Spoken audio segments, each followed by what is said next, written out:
Draco, Malfoy, and the Dark Lord's Diary. But Draco will hear about this. Chapter 3.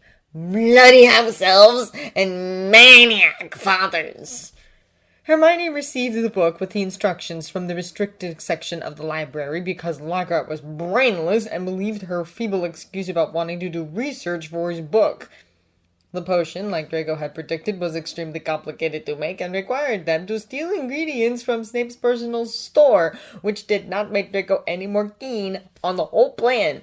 All he could hope for was that within the month it would take to complete it, the real heir of Slytherin would have revealed himself and an interrogation of not would not be necessary anymore.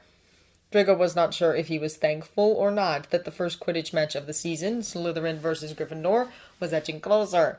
On one hand, it gave Harry something other to do than breaking school rules and getting them all in trouble, but on the other hand, Draco would have to face Harry on the pitch, and he was quite frankly a little scared of that. It would all have been different if Draco had played for Hufflepuff or Ravenclaw. He could have mindlessly thrown himself into some friendly rivalry, and they could have walked off the field afterwards arm in arm laughing about it. But with him being part of the Slytherin team, he was basically a soldier in a war he had no intention to fight. Both teams hated each other with a passion that was only inflamed further by the intervention of his father's gold, and Draco knew that no matter what the outcome of the match would be, it would not reflect positively on him. If they won, all Gryffindors would claim it was because of their brooms and call them cheaters, and as much as Harry assured him that he was not blaming Draco, he knew that he would be bitter after a defeat. If they lost, though, his team would blame Draco's close ties to Gryffindors, and especially Harry. No matter which way the wind blew, Draco could not win, and he was painfully aware of that. The Sunday of the match was a cloudy day with the threat of rain hanging in the air. Harry had smiled at him from across the great hall during breakfast, but they had talked, and they had set off to the pitch separately, surrounded by their respective teams. Malfoy. Flint rounded Draco up as they got dressed in their dark green Quidditch robes. I don't care if Potter is your best friend. If you have to do it to win, you will kick him off the broom. Draco opened his mouth to argue, but closed it again, knowing fair well that protesting the order would do no good. So he just nodded, not looking at Flint as he did so, lest he would spot the lie. As they walked out to the pitch, they received mainly boos from the crowd. Ravenclaw and Hufflepuff, as usual, had sided with Gryffindor instead of Slytherin, and all of them seemed to be furious about the unfair advantage Draco's father had given their team. Draco saw some people in the crowd sending him rude gestures, and he tried not to look at them too closely after that, though it was hard to not spot Weasley throwing insults at the Slytherin team with all his might. When the Gryffindor team joined them out, the looks on their faces were determined and dangerous. Even Harry's mouth was drawn into a thin line, and he did not meet Draco's eyes. "Mount your brooms!" Madame Hooch called, and Draco hastily tore his eyes away from his friend to obey. "On my whistle! 3, 2, 1!" They all sped up in the air as soon as the sign came, and the battle for the quaffle broke out immediately. Draco tried not to watch too closely, aware that it would do no good to get distracted from his task, especially with an opponent like Harry, who was a natural-born seeker. So he rose into the air and let his eyes wander, trying to spot the little golden snitch. It took not long, though, for Draco's eyes to fall on Harry. He frowned as he saw the other boy surrounded by the Weasley twins, who were trying hard to shield him from what looked like a single bludger, persistently trying to go for Harry. Draco gaped, freezing midair and watching. "What the bloody hell?" he muttered to himself before he threw all professionalism to the wind and approached them as far as he dared. "What's wrong?" he called towards Harry. "Someone tampered with this bludger! That's what's wrong!" one of the twins yelled. "Stay away, Malfoy, because we're not going to save your neck if you get in the way!" Meanwhile, the other twin was signaling to their captain for a timeout, and soon the sound of Madame Hooch's whistle rang through the air. Draco watched, thunderstruck, as the bludger tried to still go after Harry, even when the game was stopped. What in the name of Merlin was going on? Draco desperately looked around, trying to spot something unusual. Maybe someone was jinxing the bludger the same way Quirrell had jinxed Harry's broom the previous year, but it was hard to make out details from the crowd from the pitch, and soon he was hit in the back of his head by Flint. "What are you doing?" Flint demanded. "Concentrate on finding the snitch and not on Potter." "But," Draco began, "there's something going on. You know that this bludger is behaving dodgily?" "Who cares?" Flint grumbled. "If it pulls Potter from the match, all the better for us." He pushed at Draco's shoulder hard. "I told you not to let your friendship with Potter get in the way of our victory." he reminded him. I swear, if you lose us this match because of him, I'll make you pay. Draco had 1,000 scathing replies on his tongue, but he bit them down and just glared at Flint, who glared right back. Their staring match was interrupted by Madame Hooch's whistle. "Everyone, back on your brooms," she called. "We'll continue." With a last sneer, Flint turned away from Draco and mounted his broom. So did Draco, but his eyes were already searching for Harry. It appeared that he had convinced the Weasley twins to let him handle the bludger by himself, Draco noted with despair. The bloody idiot! The next couple of minutes were the longest of Draco's life. He had given up on looking for the snitch. Not a conscious decision, but a byproduct of the fact that his eyes were glued to the way Harry flew in daredevil maneuvers to throw the bludger off its course. A couple of times he had to call out to Harry because of near collisions, and frankly Draco hadn't felt so terrified of anything since they had gone down the trap door last term. It was then that Harry held in, as if frozen in spot, and stared at Draco with wide eyes. "What are you doing?" Draco yelled. "Watch out!" It was too late. The bludger ran into Harry's elbow with full force, and there was the sick sound of bones breaking and Harry's grunt of pain. Draco cursed and automatically made to approach and bludger be damned, but then Harry sped past him in grim determination. Everything happened too fast then, and Draco's brain was not working nearly quickly enough to catch up. Harry's unhurt hand closed around the snitch, and then his broom headed to the ground in alarming speed. Draco sped after him and caught up with Harry just in time to pull the other boy off his broom and against him before he crashed. Harry groaned against Draco in pain, as Draco landed them rather clumsily, but without further injuries. "You bloody idiot!" Draco snapped as he turned to face Harry. "Not only was that catch of yours terribly unfair—" "I had a mad bludger chasing after me all match, and you complain about unfairness?" Harry asked faintly, almost smiling. "But you also risked your neck in the process. Do you know how dangerous that was? You damn Gryffindor! Do you even realize what could have happened?" Harry opened his mouth to respond, but then he drifted off and fell silent. His eyes fell closed, and his head lolled against Draco's shoulder. "Harry!" Draco yelled, shaking him, but the other boy didn't react, having lost consciousness. Harry's whole team was there then, pushing Draco away to gain access to their hurt seeker. Draco whirled around, trying to spot Madame Hooch and demand for Harry to be taken to the hospital wing, but then Lockhart pushed his way past him. "Philmont!" he called, far too cheerfully for Draco's taste. "I will have him fixed in no time." "No!" Draco said immediately, but no one seemed to hear him except apparently Harry, who chose that moment to open his eyes and glance up at Lockhart kneeling down at his side. "Oh no," he moaned. "Not you." "Doesn't nobody say?" Lockhart announced, and Draco felt the overwhelming urge to grasp the beater's bat one of the Weasley twins and drop and clunk him over the head with it. There was an uproar of protests from Harry, his team, and the Gryffindors who had gathered around him and Draco, but Lockhart ignored them all, only to confidently remove Harry's bones from his arm completely. Draco could swear that Crabbe and Goyle had more competency than Lockhart did. At least they knew better than to attempt magic they were too stupid for. It was when Harry was finally shipped off to the infirmary, though, that Weasley was suddenly all in his face almost as scarlet as his Gryffindor scarf and notably darker than his hair, as he glowered down at Draco in anger. Hermione was clinging to his arm in a desperate attempt to keep Weasley in check, wide-eyed. "Was it you?" Weasley demanded, outraged. "Did you hex that bludgeon to win?" Draco just stared at Weasley incredulously for a moment, unsure if he had heard correctly, before he pushed him hard. "Draco!" Hermione but Draco was already shouting. "Are you out of your mind?" he roared.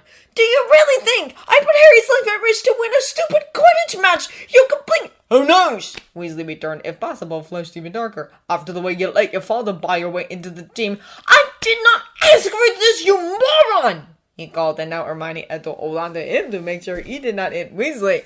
"How many times do I have to tell you that I am not my father?" "Draco, please calm down," Hermione pleaded. "We know it wasn't you. Ron is just—" "Mental," Draco offered, "has utterly lost it." "That's quite enough, Mr. Malfoy," Madame Hooch said coolly, stepping between them. 10 points each from you and Mr. Weasley. Now, if you would please get to your changing room. Mr. Weasley, Miss Granger, off the pitch, please. The match is over." Weasley threw Draco another glare before he turned his back to him and stalked off into the direction of the school. Hermione gave Draco a look of despair and with a whispered, "I'll talk to you later, okay?" She hurried to follow him. Draco, therefore, was left alone to be yelled at by not only his team captain, but his entire team. He could not care less, though. The fact that Weasley would actually accuse him of hurting Harry stung more than anything they could ever say to him. Draco was not allowed to see Harry that night. When he arrived at the hospital wing, Madame Pomfrey was already throwing out the complete Gryffindor team, Weasley and Hermione, insisting that Harry needed the rest to regrow his bones. Hermione hung back to talk to Draco, trying to reassure him that neither Harry nor her thought that he had anything to do with that bludger, and that Weasley would see it the same way once he'd calmed down enough to think straight. Draco, on his part, seriously doubted that. "You heard what he said," he reminded her bitterly. "He'll always group me in with my father no matter what I do. I'll always be the Death Eater's son and the evil Slytherin plotting against everything that's good and Gryffindor. Next he'll accuse me of being the heir of Slytherin, you'll see." "Of course he won't. Don't be ridiculous," Hermione sighed. "We shouldn't turn against each other when there's obviously someone out there who's actually after Harry. Again! I'm not turning against anyone," Draco pointed out. "I spent a whole Quidditch match worrying about keeping Harry alive in case you missed it, and in return I got yelled at from both my team and my friends. So don't turn this against me." "I'm not," Hermione assured him, hands held up in the air of surrender. Please, Draco, just calm down. I'll go and talk to Ron, and I'll make sure he apologizes to you. What he said was out of line. Now please don't rip anyone's head off before dinner, all right?" Draco glared at her, but wisely did not return anything. The promised apology, naturally, never came, but Draco had not really expected one. Instead, when Harry got released from the hospital wing the next day, he had news that made Draco forget all of his anger. "Creevy was petrified?" Draco demanded after he had picked Harry up. "And what do you mean the house elf was back?" "Will you let me finish at least one part of the story?" Harry elbowed him. "And don't be so loud, people might hear. By the way, have you seen Ron and Hermione?" he added, looking around as if he expected them to round the corner any moment. "They need to hear this too." "They weren't at breakfast," Draco answered a little sourly at the mention of Weasley. "Maybe they're waiting for you in your common room so you can have nice little Gryffindor talks without me." Harry looked at him, searching his face and frowning. "Don't tell me you and Ron fought again while I was hospitalized." He pinpointed, his expression pained. "Never mind that now," Draco sighed. "Tell me about the elf. What did it want?" "Well," Harry grimaced. "Turns out he was the one jinxing the bludger and, blocking the entrance to platform 9 3/4 on September 1st. He wants me out of Hogwarts because of the Chamber of Secrets being opened again." "Again?" Draco repeated. "It's been opened before." "That's what Dobby said," Harry confirmed, and Draco froze in his steps at those words, making Harry hold in too, staring at his friend in confusion. "Draco?" "What did you just say?" Draco breathed, feeling cold all over. "That the chamber has been opened before." "No, that..." Draco blinked, shaking his head. "What did you say the elf was called?" Harry looked at him intently as he answered, "Dobby. I said that last time, didn't I?" "No," Draco muttered automatically. "You never mentioned a name in the letter." "Do you know Dobby?" Harry asked eagerly, taking a step closer to him. "Is it not, elf?" Draco took a step back as Harry approached, much like a frightened animal. He felt Harry's eyes burning into him, but panic was flooding his veins, and he could not meet them. "No," Draco lied. I misheard. I thought you said something else." "Really?" Harry muttered, and he sounded suspicious. Of course he sounded suspicious, Draco thought hysterically, but that was nothing against how he would look at him if he knew that his father's elf had known about the Chamber of Secrets reopening this year since summer, which meant almost surely that his father had his hands in the whole thing. So Draco steeled himself. He closed down his emotions, the way his mother had taught him to at a young age, and schooled his expression into a neutral one. Finally, he met Harry's eyes and shook his head. "Sorry," Draco sighed. "I thought you'd said Dolly, and for a moment I thought of the Parkinson's elf, but I jumped to conclusions." "I see." Harry nodded, his face clearing. It was painful to see how quickly the other boy believed him, but then again, Draco knew he was good at this. It was the one thing his parents had made sure he learned. Composure. "Easy to do, really. The whole thing is making everyone jumpy." "Yeah," Draco agreed, making a face. So what else did Dobby say? He forced his voice to not crack at the name. Not much. Harry sighed. It seemed like he can't really say as much as he wanted to because he was working against the orders of his master. And whichever family he belongs to, they seem to be treating him horribly. Pure-blood families rarely treat house elves with dignity. Draco nodded, but his mind was already somewhere else. His thoughts were spinning and tumbling over each other. What was he going to do? Anyways, we really need to go looking for Ron and Hermione, Harry announced. Are you coming? I told you they are probably in your common room, Draco said, grasping onto the chance to excuse himself without drawing any attention to it and clinging to it viciously. Why don't you go up and look? I'll meet you in the library later. Okay. Harry nodded, already taking a step down the corridor into the direction of the Gryffindor Tower. We'll meet you there. Draco nodded and watched Harry's back as he hurried out of sight. Only when he was truly gone did Draco allow his facade to crumble. His breathing sped up, quite without his intent, and he wrapped his arms around his own torso, trying to physically fight down the panic attack he felt approaching. It was his father. He was not sure how he had done it, but his father had opened the Chamber of Secrets. Draco had refused to break his ties with Muggleborns and blood traitors, and now his father had taken it into his own hands to cleanse the school of them. Draco was not sure how long he stood there in the middle of the corridor, hyperventilating, until the voice snapped him out of it. Mr. Malfoy, what are you doing here? Draco looked up into the face of Professor Snape. His head of house was watching him sharply, as if trying to look through him, and Draco immediately threw his walls up, trying to clear his head. He was not sure if Snape was a legilimens, but he was not going to take any chances. Nothing, Draco said simply, as calmly as he could. I was just on my way to the library. Snape was still watching him, dark eyes appearing to look right through him. Draco forced himself to not meet them, instead focusing his gaze on his teacher's forehead. Very well, Snape said slowly. If there's anything you want to discuss, you know where to find me. Draco frowned at him, but Snape was already moving past him, walking down the corridor into the direction of the dungeons. He wondered, his panic returning, if Snape knew, if he knew that his father was involved, if he was going to tell Dumbledore. What would people say about him, Draco thought, horrified, if they knew his father had opened the Chamber of Secrets? Would they accuse Draco of helping him?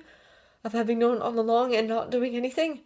Draco took a deep breath, trying to think rationally. He had to do something. He had to collect information. If he knew how his father had opened the chamber, maybe he'd figured he could close it off again without anyone noticing. Dobby, he whispered, and then he was running. He found an old classroom in the second floor, one of those that hadn't been used for classes in decades.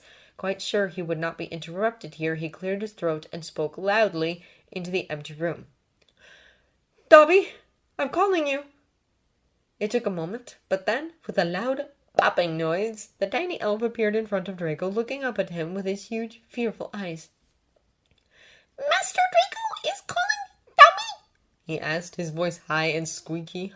What do you know about Father and the Chamber of Secrets? He demanded, tone superior and unforgiving. The way his father tended to speak, Draco noted, quite uncomfortable with that realization.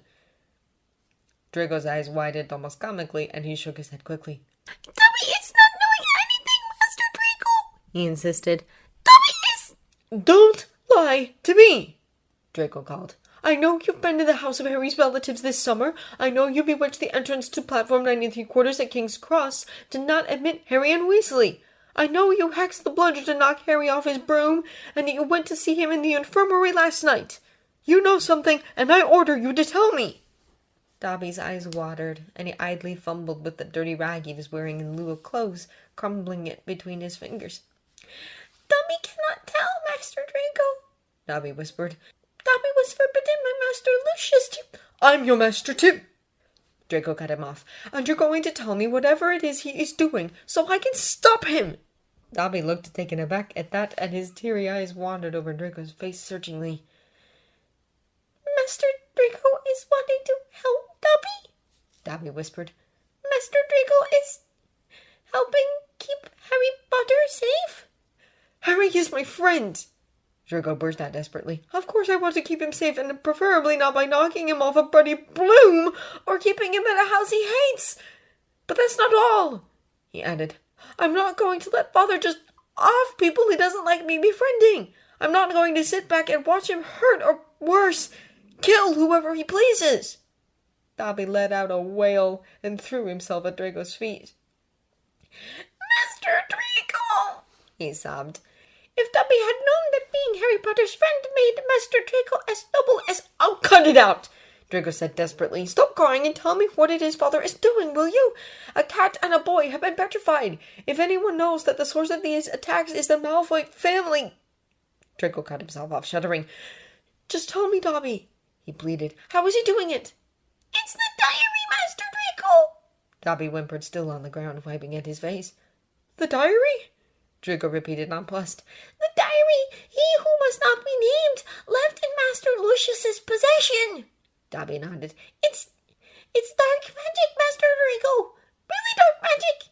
And Master Lucius gave it to the youngest Weasley. The youngest— Ginny? Draco breathed, thunderstruck. But how— Oh, Merlin's Diagon Alley!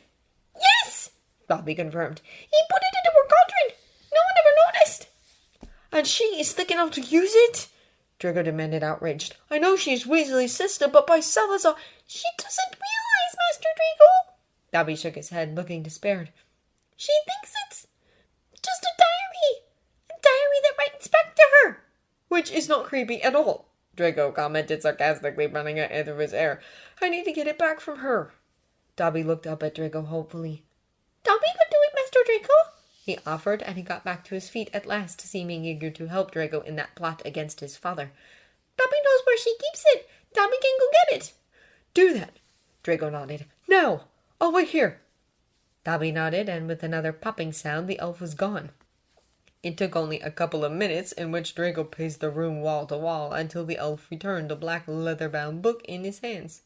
Here, Master Draco, Dobby whispered fearfully. This is it.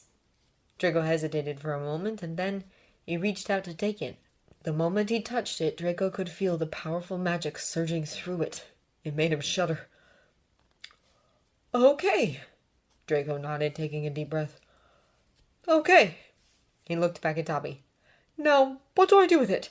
He asked him. Dobby was just looking at him blankly. Draco sighed. Fine, he muttered. I'll think of something. Now off you go, Dobby, before Father notes your absence. Thank you, Master Draco, Dobby whispered, tears in his eyes again, and with a last plopping sound he left, leaving Draco with the book in his hand and the dark magic emanating from it eating away at him.